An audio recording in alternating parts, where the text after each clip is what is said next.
A relatively boring offseason for the San Francisco Giants just got a little more interesting. Welcome into another edition of the Kerry Crowley Show, talking all things Giants baseball. And today, we break down the trade that sends right-handed pitcher Ross Stripling to the Oakland Athletics in exchange for prospect Jonah Cox. And it's not the trade of Stripling that leaves me a little intrigued. It's what the San Francisco Giants could do after this deal that has me interested in the mechanics of what will happen between now and opening day. Because we've talked all offseason long on this podcast and really anywhere you can hear about Giants baseball about the structure of the Giants 2024 pitching staff and how, quite frankly, with 2 weeks to go until pitchers and catchers report, this team needs innings, and this trade does not solve that problem for the Giants. Even if Stripling wasn't all that good for this team in 2023, he's someone who's historically thrown about 130 or 120 to 130 innings on an annual basis, and the Giants are a team that lack experience at the major league level. And so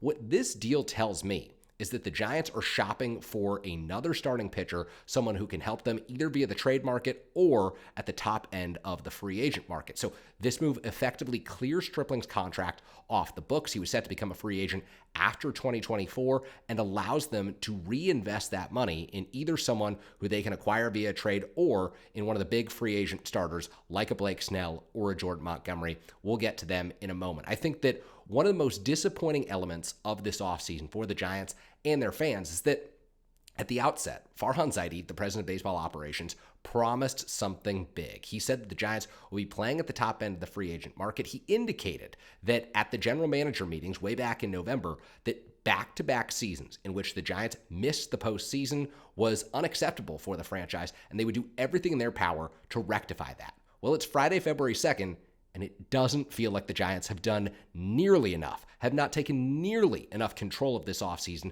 to say that what they have built is a playoff caliber squad. And right now, the move to subtract Ross Stripling doesn't necessarily look good or make sense because it already exacerbates an issue that exists for the San Francisco Giants. You look at this rotation with Ross Stripling, and he was probably their number 2 or number 3 starter headed into the 2024 season because there are so few pitchers with major league experience on this roster in this organization who can be dependable and who can be counted on. But you look at where the Giants are headed right now. They've subtracted Stripling, and they absolutely have the room to get better this offseason. They have the room to either sign a Blake Snell or a Jordan Montgomery or trade for someone like a Corbin Burnes, who, by the way, was traded to the Baltimore Orioles on Thursday evening. If you're watching this, I have a feeling you already knew that. So Corbin Burnes goes from the Milwaukee Brewers to the Baltimore Orioles in a deal that was relatively surprising to me. I believed that after the Brewers had acquired Rhys Hoskins, I said this on the K-Raj podcast with Roger Munter, that they were not going to deal away Burnes, they weren't going to deal away Willy Adames, that they would have the opportunity to potentially contend in the National League Central, and that, worst come to worst, you just trade Corbin Burnes at the deadline when you can still recover value for him. But the deal on Thursday night changes the equation, and Ken Rosenthal of The Athletic reported that the Giants were in the bidding for Corbin Burnes. And we've all heard that before. The Giants finished second for just about everyone. It's a trend that has existed for a long time, and it's a trend that I don't think will be going away all that soon. But the Giants have to win a bidding war or a battle to get someone to come in and help this starting rotation and make sure that it's not just Logan Webb, who's the only dependable major league starter headed into 2024. So the trade of Stripling frees the Giants up to do one of two things. They can A, trade some young starters or young prospects for a major league ready starter. Think Dylan Cease, think Jesus Luzardo, think anyone else who you've heard floated around in trade rumors this offseason. Or they could hang on to their young prospects. They could use those pitchers to fortify the back end of their rotation this year.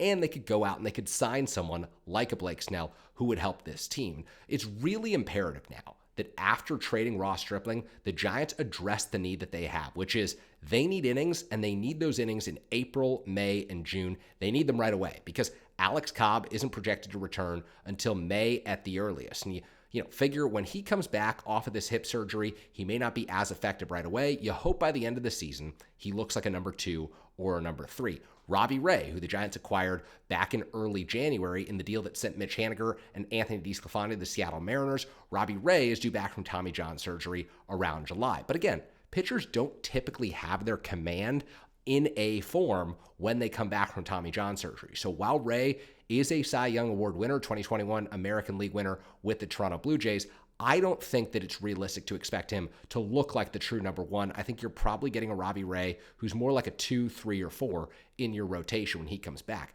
But we talk about those two guys because it leaves a void in the Giants' rotation right now, and a void that Ross Stripling, for all intents and purposes, was expected to fill headed into spring training.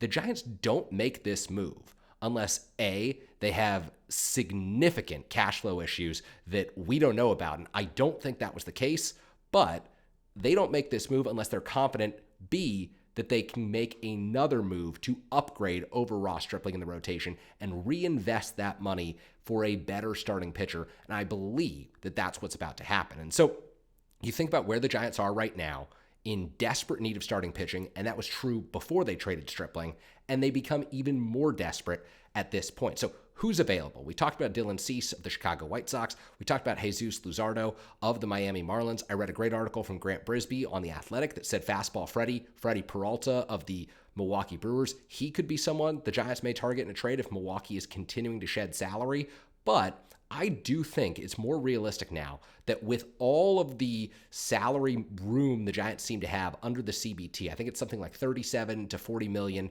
depending on those calculations, CBT, competitive balance tax. I think the Giants will go out and they will sign someone like a Blake Snell who could help their rotation immediately and pair with Logan Webb.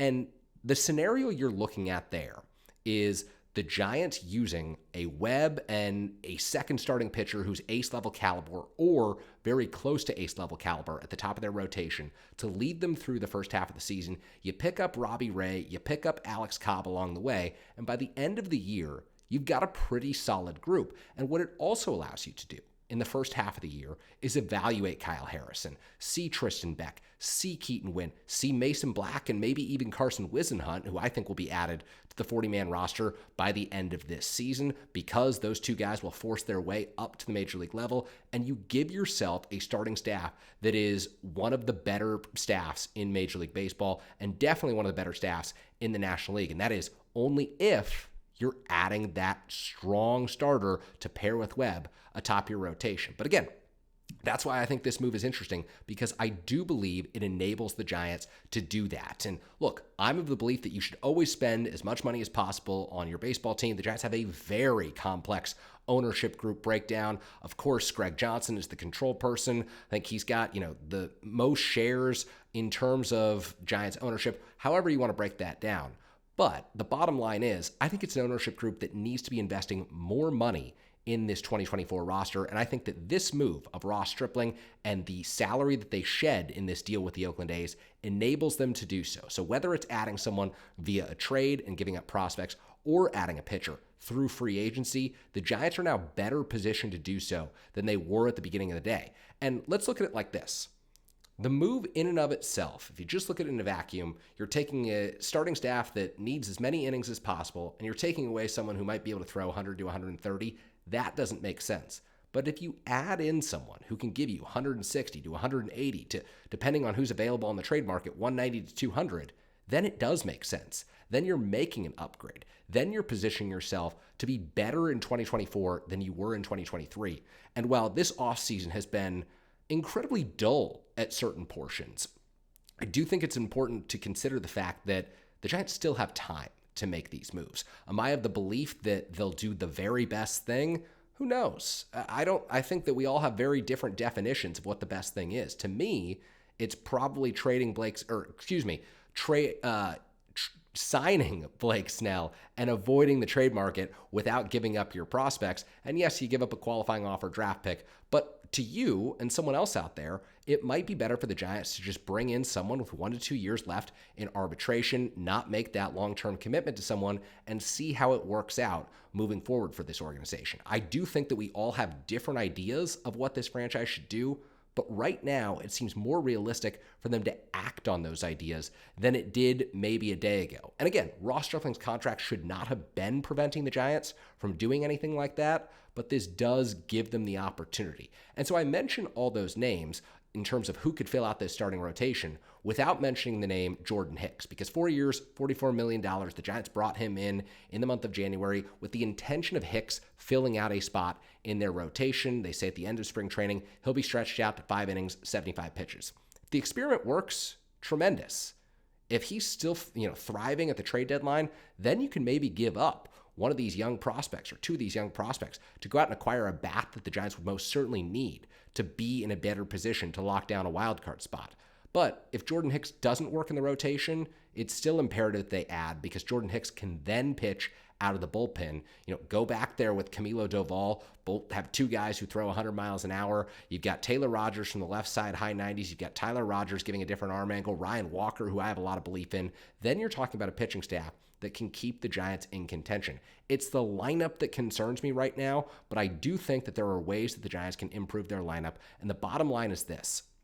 If the Giants are going to make the playoffs in 2024, they're going to need contributions from all the young kids who made their Major League debuts last year. They're going to need steps forward from Luciano and Bailey and Fitzgerald and Matos. The list goes on. Casey Schmidt, Wade Meckler. They're going to need these guys to pan out.